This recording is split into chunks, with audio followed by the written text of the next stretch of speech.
ಬಂಧುಗಳೇ, ನನಗೆ ಪುನರಪಿ ನಿಮ್ಮನ್ನು ಕಾರ್ಕಳದಲ್ಲಿ ಈ ರೀತಿ ಪತ್ರಿಕಾಗೋಷ್ಠಿಗೆ ಕರಿಬೇಕಾ? ಇಂಥ ವಿಷಯಕ್ಕೆ, ಒಳ್ಳೆಯ ವಿಷಯಕ್ಕೆ ಎಷ್ಟು ಸಲ ಕರೆದ್ರೂ ಸಂತೋಷ. ಯಾಕಂದರೆ ನೀವು ಸಮಾಜದ ಕಣ್ಣು ತೆರೆಸಲಿಕ್ಕಿರುವ ಅಥವಾ ಸಮಾಜದಲ್ಲಿ ಅಂಕುಡೊಂಕುಗಳನ್ನು ಹೇಳಿ ಎಲ್ಲ ಸರಿ ಮಾಡಲಿಕ್ಕಿರುವವರು. ಆದರೂ ಇಂಥ ಪರಿಸ್ಥಿತಿಯಲ್ಲಿ ಪುನಃ ಪರಶುರಾಮ ಥೀಮ್ ಪಾರ್ಕಿನ ಬಗ್ಗೆ ಮಾತಾಡುವ ದುಸ್ಥಿತಿ ನಮ್ಮ ಕಾರ್ಕಳಕ್ಕೆ ಪುನಃ ಬರ್ತಾ ಉಂಟು. ಭಾಳ ಬೇಸರ ಆಗ್ತಾ ಉಂಟು.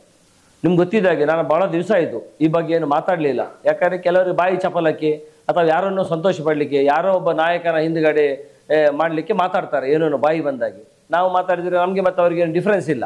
ಆದರೂ ಒಬ್ಬ 100 ಮಾತಾಡುವಾಗ ನಾವು 3 ಮಾತಾಡೋ ಅವಶ್ಯಕತೆ ಇದೆ. ಇವತ್ತು ಸುನೀಲ್ ಕುಮಾರ್ ಕಾರ್ಕಳದ ಸುಳ್ಳಿನ ಸರದಾರ, ಏನೇ ಮಾತಾಡಿ ಸುಳ್ಳು ಮಾತಾಡೋದು, 100 ಸುಳ್ಳನ್ನು 100 ಸಲ ಹೇಳಿ ಸತ್ಯ ಮಾಡೋ ಪ್ರಯತ್ನ ಮಾಡ್ತಾ ಜೀವನ ಪರ್ಯಾಂತ ಬಂದವ. ಆವತ್ತು 2004ರಲ್ಲಿ ಗೋಪಾಲ್ ಭಂಡಾರಿಯವರನ್ನು, ಸುಜಾತಾ ಶೆಟ್ಟಿಯನ್ನು ಹೆಬ್ರಿಯ ಗೋಪಾಲ್ ಭಂಡಾರಿಯ ಸಂಬಂಧಿಕರೇ ಕೊಂದಿದ್ದಾರಂತ ಹೇಳಿ ಇಡೀ ಎಲ್ರಿಗೆ ಹೇಳಿ ಆವತ್ತು ಸುಳ್ಳು ಹೇಳಿ ಗೆದ್ದವ ಸುನೀಲ್ ಕುಮಾರ್. ಅದೇ ರೀತಿ ಗಿರಿಜಾ ಭಂಡಾರ್ತಿ ಅವರು ಟ್ರ್ಯಾಕ್ಟರ್ ಹಗರಣ ಮಾಡಿರೋಂತ ಹೇಳಿ ಸಹ ಮಾಡಿದವ ಇದೇ ಸುನೀಲ್ ಕುಮಾರ್. ಇದೆಲ್ಲ ನಿಮ್ಗೆ ಗೊತ್ತಿದೆ. ಅಂಥ ಒಂದು ಕೆಟ್ಟ ವ್ಯಕ್ತಿಗಳ ಹತ್ರ ಇವತ್ತು ಪರಶುರಾಮಂದು ಏನಾಯಿತು, ನಮ್ಮ ಇಡೀ ಸೃಷ್ಟಿಕರ್ತ ನಮ್ಮ ದೇವರು ಅಂತೇಳಿ ನಾವು ಪೂಜಿಸುವರು. ಇವತ್ತು ಖಾಲಿ ಪರಶುರಾಮನ ಮೂರ್ತಿ ಇಡ್ತೇನೆ ಅಂತ ಹೋಗಿರೋ ಪರವಾಗಿಲ್ಲ. ಇವ್ರದ್ದು ಎಷ್ಟು ಅಹಂಕಾರ ಅಂದರೆ ನಾವು ಪರಶುರಾಮನೇ ಸೃಷ್ಟಿ ಮಾಡಲಿಕ್ಕೆ ಹೊರಟಿದ್ದೇವೆ ಅನ್ನೋ ನಮ್ಮನ್ನು ಎಲ್ಲಿ ಬಿಂಬಿಸ್ಲಿಕ್ಕೆ ಹೋದ್ರು. ಆವತ್ತಾಯಿತು, ಒಂದು ಪ್ರಾಸನ ಆಯಿತು. ಅದು ಸುಳ್ಳಂತ ನಾನು ಉದಯ್ ಶೆಟ್ಟಿ ಹೇಳೋದು ಅಥವಾ ಕಾಂಗ್ರೆಸ್ ಪಕ್ಷ ಕಾರ್ಕಳದ ಹೇಳೋದು ಅವಶ್ಯಕತೆ ಇಲ್ಲ. ಆದರೆ ಇವತ್ತು ಎಲ್ಲ BJP ಅವರು ಈ ಬಗ್ಗೆ ಮಾತಾಡ್ತಾರೆ, ನಾನು ಹೇಳೋದಿಲ್ಲ. ಎಲ್ಲ ಪಕ್ಷದಲ್ಲಿ ಒಳ್ಳೆಯವರು ಸಹ ಇರ್ತಾರೆ. ಅವರಲ್ಲಿ ಸುಮಾರು ಜನ ನನಗೆ ಫೋನ್ ಮಾಡಿ ಹೇಳ್ತಾ ಇದ್ದಾರೆ, ಇಲ್ಲ ನಾ ಬಹಳ ಕೆಟ್ಟ ಕೆಲಸ, ಇಂಥ ದುಷ್ಟ ಕೆಲಸ ಯಾರು ಮಾಡಬಾರ್ದು, ಇದಕ್ಕೆ ನಮ್ಮ ಪಕ್ಷದಿಂದ ಸಹಮತ ಇಲ್ಲ ಇವರಿಗೆ, ಅವ್ರದ್ದೇ ಒಂದು ದುಷ್ಟಕೂಟದವರು ಸೇರ್ಕೊಂಡು ಮಾತಾಡ್ತಿದ್ದಾರೆ ರಾಜಕೀಯ ಚಪಲಗೋಸ್ಕರ. ನೀವು ಆ ಬಗ್ಗೆ ಏನು ತಿಳಿಬೇಡಿ. ನೀವೇನಾದರೂ ಹೋರಾಟ ಮಾಡಿ ಒಂದು ಪರಶುರಾಮ ಥೀಮ್ ಪಾರ್ಕನ್ನು ಪುನರಪಿ ಪ್ರತಿಷ್ಠಾಪಿಸಿ ನಮ್ಮ ಬೈಲೂರಿಗೆ ಒಂದು ಒಳ್ಳೆಯದಾಗುವಾಗ ಮಾಡಿ ಅಂತ ಅವರೆಲ್ಲ ವಿನಂತಿ ಇದ್ದಿತ್ತು. ಹಾಗೆ ನಮ್ಮ ಪಕ್ಷದಲ್ಲಿ ಒಂದು ಆ ಬಗ್ಗೆ ಒಂದು ಎಲ್ಲರ ಒಂದು ಒಕ್ಕರೆಲ್ಲ ಇದಾಗಿತ್ತು. ಅದಕ್ಕೋಸ್ಕರ ನಾನು ಮೊನ್ನೆ ಕೋರ್ಟಲ್ಲಿ PL ಹಾಕಿದೆ. PL ಅಂದರೆ ಸಾರ್ವಜನಿಕ ಹಿತಾಸಕ್ತಿ ಅರ್ಜಿ. ಇದನ್ನು ಪುನಃ ಸ್ಥಾಪಿಸಬೇಕು, ಇಲ್ಲಿ ಪುನಃ ಪ್ರವಾಸೋದ್ಯಮ ಬೆಳಿಬೇಕು, ನಮ್ಮ ಕಾರ್ಕಳದ ಒಳ್ಳೆಯದಾಗಬೇಕು, ನಿಜವಾದ ಕಂಚಿನ ಮೂರ್ತಿ ಏನಾಗಬೇಕಂತ ನಾವು ಡಿಸೈಡ್ ಮಾಡಬೇಕಂತೇಳಿ PL ಹಾಕಿದೆ. PL ಹಾಕಿದ ಕೂಡಲೇ ಇವರಿಗೆ ಮೀನನ್ನು ತೆಗೆದು ಮಣ್ಣಿನ ಮೇಲೆ ಹಾಕಿದಾಗೆ ಆಯ್ತು. ಯಾಕಂದರೆ ಇವರಿಗೆ ಜೀವಮಾನದಲ್ಲಿ 1 ವರ್ಷದಿಂದ ಅದನ್ನು ಹಾಕ್ಲಿಕ್ಕೆ ಆಗಿಲ್ಲ. ಇವರಷ್ಟು ಒಳ್ಳೆಯವರು, ಇವ್ರಿಗೆ ಏನದರಲ್ಲಿ ಪರಶುರಾಮನ ಪುನಃ ಮೂರ್ತಿ ಆಗಬೇಕು, ಈ ಕಾರ್ಕಳದ ಒಳ್ಳೇದಾಗಬೇಕಂದ್ರೆ ಇವ್ರು ಯಾವತ್ತೋ ಅದನ್ನು PL ಹಾಕ್ತಿದ್ರು. ಇವರು ಹಾಕ್ತಾರ ನೋಡಿದ್ದೇವೆ ನಾವು. ಇವರು ಟೀಕೆ ಮಾಡೋದು, ಸುಳ್ಳು ಹೇಳೋದು, ಇದರಲ್ಲಿ ಸುಳ್ಳು ಇವರ ಮನೆ ದೇವರು. ಇವರೊಬ್ಬರು ಶಾಸಕರು, ಜನರು ಅವರೇ ಗೆಲ್ಲಿಸಿದ್ದಾರೆ. ನಾನು ಸೋತಿದ್ದೇನೆ, ಕಾರ್ಕಳದಲ್ಲಿ ಕಾಂಗ್ರೆಸ್ ಸೋತಿರ್ಬೋದು. ಅದಕ್ಕೋಸ್ಕರ ಶಾಸಕನಾಗಿ ಅವನ ಕೆಲಸ ಏನು ಅದನ್ನು ಮಾಡುವಂಥ ಗಮನ ಹರಿಸಬೇಕು. ಅದು ಬಿಟ್ಟು ಯಾರ ಬಗ್ಗೆ ಟೀಕೆ ಮಾಡ್ತಾ ಕೂತ್ಕೊಳ್ಳೋದು. ನಮ್ಮ ಕಾರ್ಕಳ ಸ್ವಾತಂತ್ರ್ಯ ನಂತರ ನಮ್ಮ ಮಾನ್ಯ ವೀರಪ್ಪ ಮೊಯ್ಲಿಯವರು, ನಮ್ಗೆ ಗೊತ್ತಿದೆ, ಇವತ್ತು 2 ಜಿಲ್ಲೆಯಲ್ಲಿ ಮೊದಲ ನವೋದಯ ಶಾಲೆ ಆಗಿದ್ದು ಅದು ಹೆಬ್ರಿಯಲ್ಲಿ ಆಗಿದ್ದು. ನವೋದಯ ಶಾಲೆ ಅಂದರೆ 6ರಿಂದ 12ವರೆಗೆ ಮಕ್ಕಳಿಗೆ ಫ್ರೀ ಎಜುಕೇಷನ್. ಆನಂತರ ಡಿಗ್ರಿ ಕಾಲೇಜ್ ಆಗಿ 2 ಫಸ್ಟ್ ಆಗಿದ್ದು ಹೆಬ್ರಿಯಲ್ಲಿ, ಮತ್ತೆ ಮಂಜುನಾಥ ಪೈ ಕಾಲೇಜ್ ಆಯಿತು. ಹಂತವಾಗಿ ಕಾರ್ಕಳದಲ್ಲಿ ಹೈಸ್ಕೂಲ್ಗಳು, ಡಿಗ್ರಿ ಕಾಲೇಜುಗಳು, PUಗಳು ಬೈಲೂರು ಇರ್ಬೋದು, ನಮ್ಮ ಬಜಗೋಳಿ ಇರ್ಬೋದು, ಅಥವಾ ನಮ್ಮ ಬೆಳಮಾಣಿ ಇರ್ಬೋದು, ಮುನಿಯಾಲ್ ಇರ್ಬೋದು, ಹೆಬ್ರಿ ಇರ್ಬೋದು, ಇದೆಲ್ಲ ಆಗಿದ್ದು ನಮ್ಮ ಮಾನ್ಯ ವೀರಪ್ಪ ಮೊಯ್ಲಿಯವರು ಮತ್ತು ನಮ್ಮ ಸಜ್ಜನ ರಾಜಕಾರಣಿ ಗೋಪಾಲ್ ಭಂಡಾರಿಯವರ ಪೀರಿಯಡಲ್ಲಿ ನಮ್ಮ ಕಾರ್ಕಳದ ಈಗ ಇರುವ 90ಕ್ಕಿಂತ ಜಾಸ್ತಿ ಅಭಿವೃದ್ಧಿ ಆಗಿದ್ದು ಇವರ ಪೀರಿಯಡಲ್ಲಿ ಅಂತ ಹೇಳಿಕ್ಕೆ ನಾನು ಸಂತೋಷ ಪಡ್ತೇನೆ. ಯಾಕಂದರೆ ಕೆಲವು ನಾಲಿಗೆ ಹರಡಿ ಬಿಡ್ತಾರೆ. ಸತೀಶ್ ಶೆಟ್ಟಿ ಅಂತ ಮುಟ್ಲುಬಾಡಿ ಒಬ್ಬ ಇದ್ದಾನೆ, ಇಲ್ಲಿ ಮಾವೀರ ಜೈನ್ ಅಂತ ಕಾರ್ಕಳದ ಅಕ್ರಮ ಕಟ್ಟಡಗಳ ಸರದಾರ.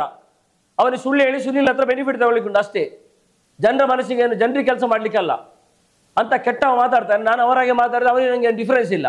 ಹಾಗೆ ನಾನು ಅವರ ವೈಯಕ್ತಿಕ ಮಾತಾಡೋದಂಗೆ ಅವಶ್ಯಕತೆ ಇಲ್ಲ, ನಾನು ಮಾತಾಡೋದಿಲ್ಲ. ನನ್ನ ಸ್ಥಿತಪ್ರಜ್ಞೆ ನಂಗೆ ಗೊತ್ತಿದೆ ಎಲ್ಲಿರಬೇಕಂತ. ಹಾಗಾಗಿ ಇಂಥ ಕೆಟ್ಟ ಕೆಲಸ ಮಾಡೋ ಸುನೀಲ್ ಕುಮಾರ್ ನಾವು ಕಲಿಬೇಕಾದ್ರೆ 20 ವರ್ಷದಿಂದ ಕಾರ್ಕಳದಲ್ಲಿ ಒಂದೇ ಒಂದು ಮಕ್ಕಳಿಗೆ ಜಾಬ್ ಕೊಡುವಂಥದ್ದು, ಒಂದೇ ಕೆಲಸ ಕೊಡುವಂಥದ್ದು, ಒಂದೇ ಒಂದು ಯಾವುದಾದ್ರು ಒಂದು ಇಂಡಸ್ಟ್ರಿ ಬಂದಿದ್ರೆ ಏನಾದರೂ ಮಾಡಿದರೆ ಸುನೀಲ್ ಕುಮಾರ್ ಹೇಳಿ, ಇಲ್ಲಿ ಏನಾದರೂ ಒಂದು ಕೆಲಸ ಮಾಡಿದರೆ ಹೇಳಿ. ಖಾಲಿ ರಸ್ತೆಯನ್ನು ಅಗಲ ಮಾಡಿ ಕಮಿಷನ್ ತಿನ್ನುವುದಲ್ಲ.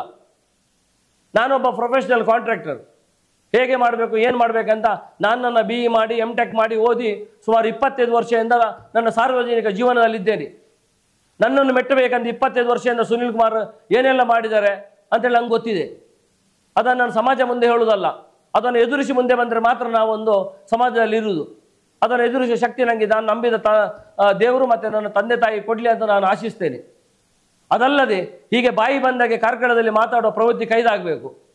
ಯಾರು ದ್ವೇಷ ರಾಜಕಾರಣ ಶುರು ಮಾಡಿದ್ದು, ಯಾರು ಕಾರ್ಕಳದಲ್ಲಿ ಜಾತಿ ರಾಜಕೀಯ ಶುರು ಮಾಡಿದ್ದು? ಗೋಪಾಲ್ ಭಂಡಾರಿ ಯಾರು ಯಾವ ದೊಡ್ಡ ಜಾತಿ ಸೇರಿದವರಲ್ಲ, ವೀರಪ್ಪ ಮೊಯ್ಲಿಯವರಲ್ಲ. ಆದರೂ ಎಲ್ಲ ಜನ ಏಕಮನಸ್ಸಿನಿಂದ ಒಳ್ಳೆಯವರಂತ ಅವರ ಗೆಲ್ಲಿಸ್ತಾ ಇದ್ರು. ಸುನೀಲ್ ಕುಮಾರ್ ಬಂದ ಮೇಲೆ ಕಾರ್ಕಳದಲ್ಲಿ ಜಾತಿ ರಾಜಕಾರಣ ಶುರು ಮಾಡಿದ ಏಕೈಕ ಕೆಟ್ಟ ವ್ಯಕ್ತಿ ಅಂದರೆ ಸುನೀಲ್ ಕುಮಾರ್. ಯಾಕಂದ್ರೆ ಇವತ್ತು ಪರಶುರಾಮನ ಮೂರ್ತಿಯನ್ನು ಫೈಬರ್ ಮೂರ್ತಿ ಅಂತ ಇವತ್ತಿಗೆ ಹೇಳ್ತೇನೆ ನಾನು. ಯಾಕಂದ್ರೆ ನಾವು ಅವತ್ತು ಪರಶುರಾಮ ಬೆಟ್ಟಕ್ಕೆ ಹೋಗುವಾಗ ನಮ್ಮ ಮಾನ್ಯ ಮಂಜುನಾಥ್ ಭಂಡಾರಿ ಅವರು, ನಮ್ಮ MLC ಅವರು ನಮ್ಮ ಜೊತೆಗಿದ್ರು, ಅವರನ್ನು ಕರ್ಕೊಂಡು ಹೋಗಿದ್ದು. ಅವರ ಕೈಯಲ್ಲಿ ಆವತ್ತು ಆ ಮೂರ್ತಿಯಿಂದ ತೆಗೆದ ಫೈಬರ್ ಪೀಸ್ ಅನ್ನು ನಾವು ಪತ್ರಿಕೆ ನಿಮ್ಮ ಎದುರಲ್ಲಿ ಎಲ್ಲ ಕೊಟ್ಟಿದ್ದೇವೆ. ಅದನ್ನು ಇವತ್ತು ಅಂತ ನಾನು ನನ್ನ ಬೈಲೂರಿನ ಮಾರಿಯಮ್ಮ ದೇವಸ್ಥಾನಕ್ಕೆ ಪ್ರಮಾಣ ಮಾಡಲಿಕ್ಕೆ ಬರಲಿಕ್ಕೆ ಸಿದ್ಧನಿದ್ದೇನೆ. ಅವ್ರು ಯಾರಿಗಾದ್ರೂ ತಾಕತ್ತಿದ್ರು ಅವರು ಅಲ್ಲಿಗೆ ಬರಬೇಕು. ನಾಳ್ದು ಅವರ ಪಶ್ಚಾತ್ತಾಪ ಯಾತ್ರೆ ಕಾರ್ಕಳದಿಂದ DC ಆಫೀಸ್ ಉಡುಪಿಗೆ ಪಶ್ಚಾತ್ತಾಪ ಯಾತ್ರೆ, ಅದು ಪರಶುರಾಮ ಆಗ್ಬೇಕಂತ ಯಾತ್ರೆ ಅಲ್ಲ, ಪಶ್ಚಾತ್ತಾಪ. ಅವರು ಬರಲಿ, ಅಲ್ಲಿ ಹೋಗುವಾಗ ಬೈಲೂರಲ್ಲಿ ಅಮ್ಮನ ದೇವಸ್ಥಾನ ಅಲ್ಲಿ ಬರಲಿ. ನಾನು ಹೇಳ್ತೇನೆ, ನಾನು ಅವತ್ತು ತಂದದ್ದು ನಾನು ಮನೆಯಿಂದ ತಂದದಲ್ಲ, ಪರಶುರಾಮನ ಮೂರ್ತಿಯಿಂದ ಕಿತ್ತ ಫೈಬರ್ನ ಪೀಸನ್ನೇ ತಂದದಂತ ನಾನು ಹೇಳ್ತೇನೆ. ಅದು ಆಯಿತು, ಒಂದು ಹಂತದಾಯ್ತು. ಅಲ್ಲಿಂದ ಕದ್ಕೊಂಡು ಹೋದ್ರು. ಅಲ್ಲೇ ಊರಲ್ಲಿ ಅಡಗಿಸಿಟ್ಟು 4 ತಿಂಗಳು. ಹೇಳಿದ ಕೂಡಲೇ ಹೇಳಿದ್ರು, ಇಲ್ಲ ನಾಳ್ದು ಹೊರಗೆ ಬರ್ತದೆ, ನಾಳ್ದು ಶುರು ಮಾಡಿ. DC ಅವರು ಹೇಳಿದ್ರು, SP ಅವರು ಹೇಳಿದ್ರು, ಇದನ್ನು ತಗೊಂಡೋಗಿ. ನಾವು ಹೇಳಿದೆ, ನಮಗೆ ಗುಮಾನೆ ಇತ್ತು, ಖಂಡಿತ ತಗೊಂಡೋಗ್ಲಿಲ್ಲ, ಇದು ಸುಳ್ಳು ಅಂತೇಳಿ. ಇದು ಅಲವೂರಿನ ಗೋಡನಲ್ಲಿ 4 ತಿಂಗಳಲ್ಲಿತ್ತು. ಆನಂತರ ಕೃಷ್ಣ ನಾಯಕ ಮಾಡ್ತಾ ಇದ್ದಾನೆ.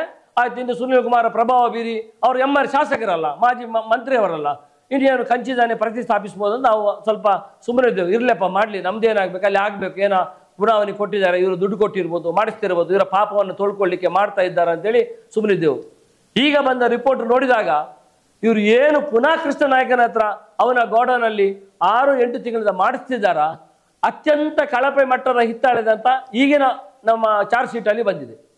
ಈಗ ಸ್ಟೇಷನಲ್ಲಿ ತಂದಿಟ್ಟ ಮೂರ್ತಿ ಸಮೇತ ಬೆಟ್ಟದಲ್ಲಿ ಇರುವುದು ಹೇಗೆ ಆಯ್ತಲ್ವಾ, ಅದು ಮೇಲಿದ್ದು ಫೈಬರ್ ಮಿಶ್ರಿದಾಯ್ತು. ಈಗ ಇರುವುದನ್ನು ಒಂದಷ್ಟು ಪೇಂಟ್ ಕೊಟ್ಟು ಫೈಬರ್ ಲೇಪ ಹಾಕಿಟ್ಟು ಈಗ ಸಹ ಅಲ್ಲಿ ಉಂಟು. ನಾನು ಹೇಳ್ಬೇಕಂತಿಲ್ಲ, ಅರ್ಧ ಮೂರ್ತಿ ನಿಂತುಕೊಂಡಿದೆ. ಪರಶುರಾಮನ ಮಹಿಮೆ ಅಲ್ಲದೆ ಇದು ಬೇರೆ ಏನಲ್ಲ. ಪರಶುರಾಮನ ಮಹಿಮೆ ಅಲ್ಲದಿದ್ರೆ ಅಲ್ಲಿ ಅರ್ಧ ಮೂರ್ತಿ ನಿಲ್ಲಿಕ್ಕೆ ಸಾಧ್ಯವೇ ಇಲ್ಲ. ಖಂಡಿತ ರಥಾರಥಿ ಕಳ್ಳರು ಪೂರ್ತಿಯನ್ನು ಕಿತ್ತುಕೊಂಡು ತಗೊಂಡು ಹೋಗ್ತಿದ್ರು. ಇವತ್ತು ನಮ್ಮ ಪಕ್ಷದ ಬಗ್ಗೆ, ನನ್ನ ವೈಯಕ್ತಿಕ ಬಗ್ಗೆ ಬಾಯಿ ಬಂದದ್ದು ಮಾತಾಡ್ತಾರೆ. ಇವರು ಮನುಷ್ಯರ ಮೃಗಗಳಂತ ಗೊತ್ತಾಗ್ತಾ ಇಲ್ಲ. ಒಬ್ಬ ಮನುಷ್ಯ ಸುಳ್ಳು ಹೇಳುವುದಕ್ಕೊಂದು ಮಿತಿ ಬೇಕು. ಯಾರು ಕಣ್ಣಿದ್ದ ಮನುಷ್ಯ ರಾಜಕೀಯಕ್ಕೋಸ್ಕರ ಏನನ್ನು ಮಾರಬಾರ್ದು. ನಾವು ನಮ್ಮ ಇಡೀ ಜಿಲ್ಲೆಯಲ್ಲಿ ಅಂತ ಯಾವತ್ತೂ ಸಂಸ್ಕೃತಿ ಇರಲಿಲ್ಲ, ಅಂತ ಯಾವತ್ತೂ ಸಂಸ್ಕಾರ ಇರಲಿಲ್ಲ. ಕೇವಲ ಮನುಷ್ಯನ ಲೂಟಿ ದುಡ್ಡು ಮಾಡೋದು, ಅದರ ಜೊತೆಗೆ ಸಿಕ್ಕಿದವ್ರ ಹತ್ರ ಇನ್ವೆಸ್ಟ್ಮೆಂಟ್ ಮಾಡೋದು, ಇಂಥದ್ದೇ ಕೆಟ್ಟ ಕೆಲಸ ಮಾಡ್ತಾ ಬರೋದು ನಾವು ಕಾರ್ಕಳದಲ್ಲಿ ನೋಡ್ತಾನೆ ಬಂದಿದ್ದೇವೆ. ಯಾರ ಬದುಕು ಕಟ್ಟಿ ಕೊಟ್ಟೋದಿಲ್ಲ. ಯಾರ್ದಾದ್ರು ಒಬ್ಬರು ಇದ್ರೆ ಹೇಳಿ ಬದುಕು ಕಟ್ಟಿ, ಇಂಥ ಪಾಪದವನಿಗೆ ಸುನೀಲ್ ಕುಮಾರ್ ಸಭೆಗೆ ಸಹಾಯ ಮಾಡಿ ಅವನ ಬದುಕು ಕಟ್ಟಿ ಕೊಟ್ಟಿದ್ದಾರೆ ಸುನೀಲ್ ಕುಮಾರ್ ಅಂತ. ಎಲ್ಲರನ್ನು ಹೆದರಿಸಿ ದಮನಿಸಿ ತನ್ನ ಹತ್ರ ಕಪಿಮುಷ್ಟಿಯಲ್ಲಿ ಇಟ್ಕೊಳ್ಳುವ ಕೆಲಸವನ್ನು ಸುನೀಲ್ ಕುಮಾರ್ ಮಾತಾಡ್ತಾ 20 ವರ್ಷದಿಂದ ಮಾಡ್ಕೊಂಡು ನಮ್ಮ ಸಜ್ಜನ ರಾಜಕಾರಣಿ ಗೋಪಾಲ್ ಭಂಡಾರಿ ಮತ್ತೆ ವೀರಪ್ಪ ಮೊಯ್ಲಿ ಅವರನ್ನು ತೇಜವಧ ಮಾಡಿದ್ದು ಇದೇ ಕಾರ್ಕಳದ ಬಂಡಿಮಠದ ಬಸ್ ಸ್ಟ್ಯಾಂಡ್ ಅಲ್ಲಿ ಲಾಠ ಹಿಡ್ಕೊಂಡು ಹುಡುಕಿದ್ದಾರೆ, ಎಲ್ಲಿದ್ದಾರೆ ಅಭಿವೃದ್ಧಿ ಅಂತೇಳಿ. ಇವತ್ತು ಕಾಂಗ್ರೆಸ್ ಸರ್ಕಾರ ಬಂದ ನಂತರ ಸಿದ್ದರಾಮಯ್ಯ ಸರ್ಕಾರ, DK ಶಿವಕುಮಾರ್ ಸರ್ಕಾರ ಜನರ ಬದುಕನ್ನು ಕಟ್ಟುವ ಕೆಲಸವನ್ನು ಮಾಡ್ತಾ ಉಂಟು.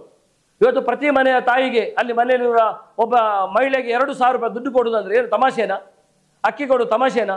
ಇವರು ಅಷ್ಟು BJP ವಿರೋಧಿಸುವುದಾದ್ರೆ ನಾಳೆಯಿಂದ ಕಾರ್ಕಳದ ಸಮಸ್ತ BJP ಅವರು ಹೇಳಬೇಕು, ನಮಗೆ ಕಾಂಗ್ರೆಸ್ನ ದುಡ್ಡು ಬೇಡ ಅಂತ ಬರೆದುಕೊಳ್ಳಿ, ಯಾರ ಮನೆಗೂ ದುಡ್ಡು ಹೋಗುದಿಲ್ಲ. ಕರೆಂಟ್ ಬೇಡ ನಮಗೆ ಫ್ರೀ ಅಂತ ಬರೆದುಕೊಳ್ಳಿ, ಅವರ ಮನೆ ಕರೆಂಟ್ ಫ್ರೀ ಕೊಡುವುದಿಲ್ಲ. ಎಲ್ಲ ಸರ್ಕಾರ ಜನರಿಗೆ 2,000 4,000 ಕೊಡುವ ಬಡವರಿಗೆ. ಇವರು ಬಹಳ ಕಾಳಜಿ ಇದೆಯಲ್ಲ, ಇವರು ಬಹಳ ಸರ್ಕಾರದ ಕಾಳಜಿ ಇದ್ರೆ ಇವರು 4,000 ಬಡವರಿಗೆ ಕೊಡುವ, ಇವರು ವಾಪಸ್ ಬರೆದುಕೊಳ್ಳಿ ನಂಗೆ ಬೇಡ ಅಂತೇಳಿ.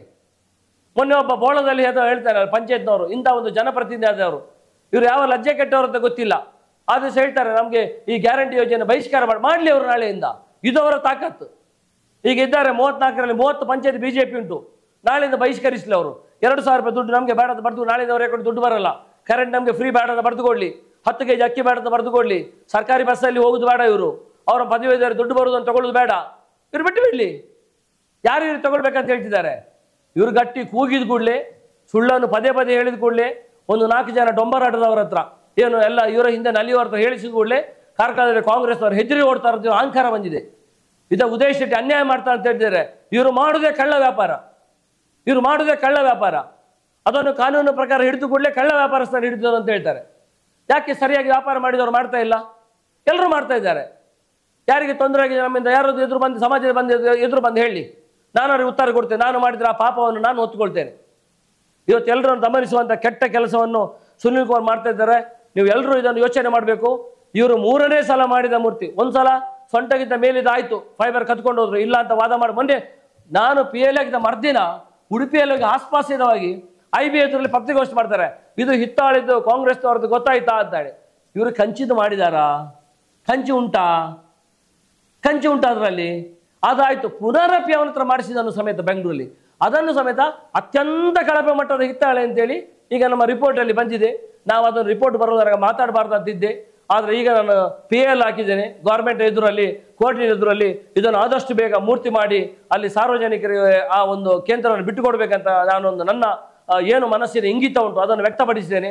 ಅದನ್ನು ಹೇಳಿದ ಕೂಡಲೇ BJP-ಯವರಿಗೆ ಈಗ ಅವರಿಗೆ ನೆಲೆ ಇಲ್ಲದಂತಾಗಿದೆ ಕಾರ್ಕಳದಲ್ಲಿ. ನಾವಿನ್ನೇನು ಮಾಡೋದು? ನಮ್ದು ಹೋಯ್ತಲ್ಲ ಎಲ್ಲ. ಇವರಿಗೆ 1 ವರ್ಷದಿಂದ ಹಾಕುವ ಮನೋಭಾವನೆ ಇಲ್ಲ. ಇವರು ಜನರ ರಕ್ತದಲ್ಲಿ ಆಡಬೇಕು, ಜನರ ಭಾವನೆಯಲ್ಲಿ ಆಡಬೇಕು, ಜನರಿಗೆ ತೊಂದರೆ ಮಾಡಬೇಕು, ಇದು ಮಾತ್ರ ಇವರ ಆಸೆ. ಅದಕ್ಕೆ ಆಸ್ಪತ್ರೆ ಕೊಡೋದು ನಾವು ಹಾಕಿದಾಗ ಈಗ ನಮ್ಮನ್ನು ಗಮನಿಸುವಂಥ ಕೆಲಸ ಮಾಡ್ತಾರೆ. ಕಾರ್ಕಳದ ಅಭಿವೃದ್ಧಿ ಆಗಿಲ್ಲ ಅಂತಾರೆ. ಪ್ರತಿ ಶನಿವಾರ ಆಯ್ತಾರ ಇದು ಎಂತ ಹಾರೆ ಪಿಕ್ಕಾಶ್ ಇಟ್ಕೊಂಡು ಹೊರಡ್ತಾರೆ. ಪೇಪರ್ಲಿ ಬರ್ತದೆ ಸುನೀಲ್ ಕುಮಾರ್ ಶಂಕುಸ್ಥಾಪನೆ ಅಂತ. ಇಲ್ಲಿ ಸುನೀಲ್ ಕುಮಾರ್ ಮನೆಯಿಂದ ದುಡ್ಡ ಇದು ಅಲ್ಲಿ ಸುಮಾರು 20 ವರ್ಷದಿಂದ ನಕ್ಸಲೈಟ್ ಜಾಗದಲ್ಲಿ ಬ್ರಿಡ್ಜ್ ಆಗಿರಲಿಲ್ಲ. ಫಸ್ಟ್ ಎನ್ಕೌಂಟರ್ ಆಗಿದೆ ಅಲ್ಲಿ.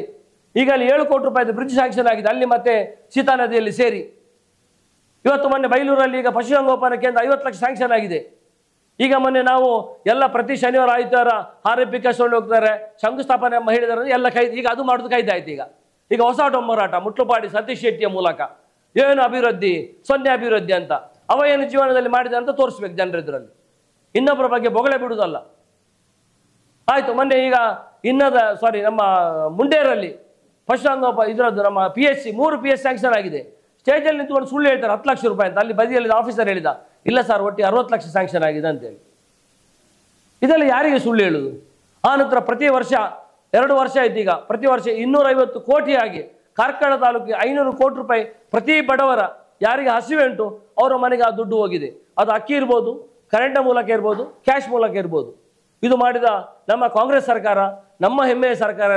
ನಮಗೆ ಆ ಒಂದು ಒಳ್ಳೆಯ ಮಾತಿದೆ. ಇವತ್ತು ಯಾವುದೇ ದೇವಸ್ಥಾನ ಇರ್ಬೋದು ಅಲ್ಲಿ ಯಾವತ್ತೂ ನಾವು ರಾಜಕೀಯ ಮಾಡ್ಲಿಕ್ಕೆ ಹೋಗುದಿಲ್ಲ. BJP-ಯವರು ಬೆಳಿಗ್ಗೆ ಎದ್ದು ನಮ್ಮ ಹಿರಿಯರು ಹೇಳ್ತಾ ಇದ್ರು, ಯಾವತ್ತಾದ್ರೂ ನೀವು ರಾಜಕೀಯ ಮಾಡೋದಾದ್ರೆ ದೇವಸ್ಥಾನ ಮತ್ತೆ ಶಾಲೆಯಲ್ಲಿ ಮಾಡಬೇಡಿ ಅಂತೇಳಿ. ಇದು ನಮ್ಮ ಹಿರಿಯರು, ನಮ್ಮ ಅಜ್ಜ ಅಜ್ಜಿ ಇರ್ಬೋದು, ನಮ್ಮ ಎಲ್ಲರೂ ಹೇಳಿದ ಮಾತಿತ್ತು. ಇವತ್ತು ಬೆಳಿಗ್ಗೆ ಎದ್ದು ಮಾಡುದೇ ಸುನೀಲ್ ಕುಮಾರ್ ದೇವಸ್ಥಾನ ಮತ್ತು ಶಾಲೆಯಲ್ಲಿ ರಾಜಕೀಯ ಶುರು ಮಾಡುದೇ ದೇವಸ್ಥಾನ ಮತ್ತು ಶಾಲೆಯಲ್ಲಿ. ಇವರು ಏನಂತ ನಾವು ಹೇಳಿ? ಇಂಥ ಕೆಟ್ಟವರ ಒಂದು ದುರಾಡಳಿತ ಕೈದಾಗಬೇಕು. ವಿದ್ಯಾವಂತರು, ಪ್ರಜ್ಞಾವಂತರು ಈ ಪ್ರಜಾಪ್ರಭುತ್ವ ವ್ಯವಸ್ಥೆಯಲ್ಲಿ ಸೇರಿಸಿಕೊಳ್ಬೇಕು. ಇವರನ್ನು ದಮನಿಸಬೇಕು. ಇವರು ಪುನರಪಿ 3ನೇ ಸಲ ಸಹ ಸುಳ್ಳು ಮೂರ್ತಿಯನ್ನು ಮಾಡಲಿಕ್ಕೆ ಹೊರಟಿದ್ದಾರೆ. ಇವರು ಏನಾದರೂ ಒಂದು ಚೂರು ದೇವಸ್ಥಾನ, ದೇವರು ಅಥವಾ ಹಿಂದೂ ಧರ್ಮದ ಬಗ್ಗೆ ನಂಬಿಕೆ ಇದ್ರೆ ಇವರು ಬೈಲೂರಿನ ಮಾರಿಗುಡಿಗೆ ಬರಬೇಕು. ನಾವು ಬೇಕಾದ್ರೆ ಅವರು ಬರೋ 6ನೇ ತಾರೀಕು ದಿವಸ ಅಲ್ಲೇ ಕಾಯ್ತಾ ಇರ್ತೇವೆ. ಅವರು ಆ ದಿವಸ ಮಾರಿ ಪೂಜೆ ಸಹ ಉಂಟು. ನಾಳೆ ಇವತ್ತು ಮಂಗಳವಾರ ಮತ್ತು ನಾಳೆ ಅಲ್ಲಿ ಮಾರಿ ಪೂಜೆ, ನಾಳೆ ಅವರ ರ್ಯಾಲಿ ಇದೆ.